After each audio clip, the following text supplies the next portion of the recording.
الحمدللہ رب العالمین والصلاة والسلام علی سید المرسلین اما بعد فاعوذ باللہ من الشیطان الرجیم بسم اللہ الرحمن الرحیم. میرے ساتھ مل کر درود پڑھیے. پڑھیے الصلاۃ والسلام علیکہ یا رسول اللہ، الصلاۃ والسلام علیکہ یا حبیب اللہ، الصلاۃ والسلام علیکہ یا نبی اللہ وعلی آلک وصحابک یا نور اللہ. ابھی میں ایک حدیث پاک بتا رہا ہوں درود پاک کے بارے میں کہ فرمان مصطفیٰ صلی اللہ تعالی علیہ وسلم یعنی ہمارے پیارے نبی صلی اللہ تعالی علیہ وسلم ارشاد فرماتے ہیں. کیا فرماتے ہیں کہ جس نے مجھ پر ایک مرتبہ درود پاک پڑھا اللہ تبارک و تعالی اس پر 10 رحمتیں نازل فرماتا ہے. سبحان اللہ. تو ایک بار درود پاک پڑھنے پر کتنی رحمتیں نازل ہوتی ہے؟ 10 رحمتیں نازل ہوتی ہے اور اس کے 10 گناہ مٹا دیے جاتے ہیں. سبحان اللہ. اور اس کے 10 درجات بلند کیے جاتے ہیں. سبحان اللہ. پیارے بچوں، آئیے آج میں آپ کے سامنے ماں کی شان اور عظمت کے بارے میں چند باتیں عرض کرتا ہوں. آپ لوگ توجہ کے ساتھ سنیے اور اس پر عمل کرنے کی کوشش کیجیے. ماں کیا ہے؟ ماں ایک اللہ پاک کی عظیم نعمت ہے. ایک ایسی ہستی ہے، ایک انمول ہستی ہے جس کا کوئی نعم البدل نہیں.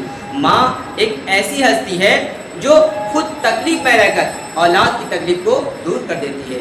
ماں ایک ایسی ہستی ہے جو خود بھوکی رہتی ہے لیکن اولاد کو کھانا کھلاتی ہے. ماں ایک ایسی ہستی ہے جو خود پریشانی میں رہ کر اولاد کی پریشانی کو دور کرتی ہے. ماں ایک ایسی ہستی ہے جو ہمیشہ اپنے اولاد کے لیے دعا کرتی رہتی ہے. ماں ایک ایسی ہستی ہے کہ اپنے بچے کو، اپنے اولاد کو 9 مہینے تک اپنے پیٹ میں رکھتی ہے. ماں ایک ایسی ہستی ہے کہ جب بچہ پیدا ہوتا ہے اسے اور جب بڑا ہوتا ہے اسے انگلی پکڑ کر چلنا سکھاتی ہے.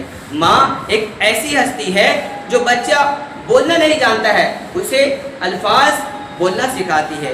ماں ایک ایسی ہستی ہے جسے دنیا کی ساری خوشیاں دینا چاہتی ہے. اللہ تبارک و تعالی ماں کی شان میں کیا ارشاد فرماتا ہے؟ اللہ تبارک و تعالی ارشاد فرماتا ہے کہ اپنی ماں کے ساتھ بھلائی کرو، وبالوالدین احسانا، اور اپنے والدین کے ساتھ احسان کریے. اپنے ماں باپ کے ساتھ احسان کرنے کا ہے. لیکن ہم لوگ کیا کرتے ہیں، جیسے تھوڑا بڑے ہوتے ہیں، جیسے تھوڑا شعور پاتے ہیں، ماں باپ اگر ہمیں کچھ کہتے ہیں، ماں باپ ہمیں اگر کچھ لانے کے لیے بولتے ہیں تو ہم فوراً منع کر دیتے ہیں. ماں باپ اگر ہمیں کچھ کام سے روکتے ہیں، منع کرتے کہ بیٹا یہ کام مت کریے، یہ کام غلط ہے، بیٹا یہ کام نہ کریے، وہاں مت جائیے، وہاں پر گندے بچے رہتے ہیں، وہاں پر جاؤ گے ان کے ساتھ میں کھیلو گے تو آپ خراب ہو جاؤ گے. لیکن ہم لوگ اپنے ماں باپ کی بات کو نہیں مانتے ہیں، نظر انداز کر دیتے ہیں. اور تھوڑا بڑے ہوتے ہیں، جب ہم اسکول کالج جاتے ہیں، کہیں پر نوکری میں لگ جاتے ہیں، کام میں لگ جاتے ہیں، پھر اپنے ماں باپ اگر ہمیں سمجھاتے ہیں تو ہم اپنے ماں باپ کو کیا کہتے ہیں کہ امی آپ چپ رہیے، آپ کو کچھ سمجھ میں آتا نہیں ہے، آپ لوگ پرانے خیالات کے لوگ ہو، ہم لوگ تو ابھی نئے خیالات کے، نئے جنریشن کے لوگ ہیں، ہم نئے جنریشن کے بچے ہیں، ہم لوگ آپ کی بات نہیں مانیں گے. یعنی کہ جو ماں باپ ہمارے لیے دن رات ایک کر دیتے تھے، جب ہم چھوٹے تھے رات میں بیمار پڑ جاتے تھے تو ہماری ماں رات جاگ کر گزار دیا کرتی تھی. اگر ہم بستر میں پیشاب کر دیا کرتے تھے تو ہماری ماں کیا کرتی تھی، اسی گیلے بستر پر خوش ہو جاتی تھی. لیکن اب اپنے اولاد کو کیا کرتی تھی، وہ ایک سوکھی جگہ پہ سلا دیتی تھی. یہ ماں ہوتی ہے. ہمارے پیارے نبی حضرت محمد مصطفیٰ صلی اللہ تعالی علیہ وسلم ارشاد فرماتے ہیں کہ اپنی ماں کے قدموں کے نیچے جنت ہے.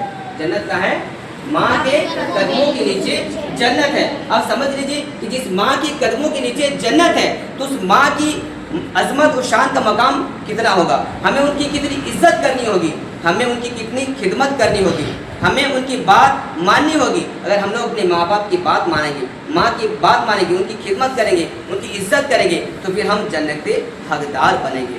ایک چھوٹا بچہ تھا، آپ لوگوں کی طرح بچہ تھا، جب وہ اسکول جایا کرتا تھا وہ ہمیشہ اپنے ماں کے قدموں کو چوما کرتا تھا. تو دوسرے بچے جب دیکھے پوچھے کہ آپ اپنی امی کے قدم کو چوم کر